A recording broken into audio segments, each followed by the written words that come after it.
Welcome, everyone. I'm Kimberly Boschman, and this is the Intentionally Intuitive Podcast. In this episode, we're going to take a look at each life path number, the forecast for the new moon that's occurring on December 12th, 2023. Before we get into the forecast, I just want to mention that this is a general reading. If you would like a personalized reading for your own personal numerology, please book some time with me. My information is in the description box below. I would love to work with you. This is also a great time to get your year ahead forecast and your diamond forecast for 2024. If you haven't done that yet, you can head on over to my website, book some time with me. I'd love to take a look.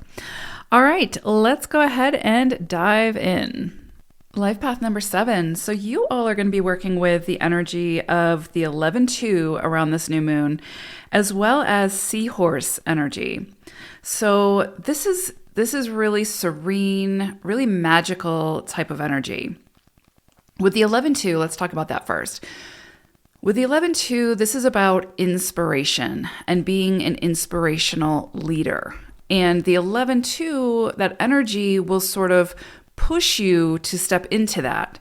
And that can come with some challenges, right? But those challenges are assisting you in seeing where it is that you've moved away from what inspires you, where you have maybe sort of started cocooning and got nice and warm and cozy under the blanket, and sort of, again, just not gave up on your inspiration, but moved away from it for whatever reason. And so the 11-2 comes in and it sort of nudges or pushes you outside of that cocoon, right? That sort of safety net. And it's pushing you towards stepping back into the world to reemerge in doing something sort of full throttle that lights you up, that inspires you. And by doing that, by sort of following your inspirations and, again, doing what ignites your passion, what lights you up, you become inspired in spirit and connected to your higher self, right? To something bigger than self that you are a part of.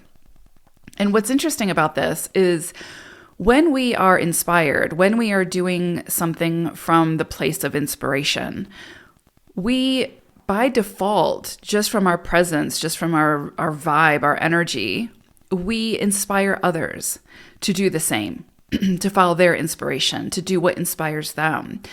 And then what happens is we end up having all of these beings, all of these people who are moving from a place of inspiration or in spirit. And when we have a world that's connected to their inspirations, that's when magic happens. That's when beautiful things occur. And so for you all, there's something here that this 11-2 energy wants to reignite. There's something that's within you that has maybe fallen dormant. Maybe you've fallen into some kind of a slumber or some kind of comfort zone that makes you feel safe, but really it's holding you back. And the 11-2 can come in and sort of bring about some challenges, but those challenges are trying to show you where it is that you feel comfortable, but that are really uncomfortable, right? So to help move you out of that and back into a place of being in spirit. And what I love about seahorse coming through as well is with seahorse energy, if you just sort of sit and watch a seahorse, if you've ever seen one, there's something very mystical about them. There's something very serene. And there's some, it just connects you to magic, right? They are sort of by default, just by their presence, mesmerizing. And so between the seahorse energy and the 11-2, it's showing you that you also are mesmerizing in your own way, in your own unique way, and you have something to share that inspires you, that can sort of share that magic with others. And then, again, inspire them, not through the intention of trying to inspire others, but just by doing what inspires you. So if you have sort of, again, fallen off the map, if you have sort of fallen into, again, some kind of comfort zone or slumber, I think you'll find, because again, we're working with a new moon. So this is new starts, new initiations, new ideas, new inspirations, starting something fresh with fresh eyes. I think you're working with such big energy here that all centers around doing what inspires you. So I think you're going to feel that push, and you can resist it and you can fight it, but I think it's just going to keep getting stronger and stronger. There is something very mesmerizing about you that only you can bring to the table. And this 11-2 energy, the seahorse and this new moon are reminding you of whatever that is. So it's up to you what you do with it, right? The energy can be there. It's what we choose to do with it that makes the difference.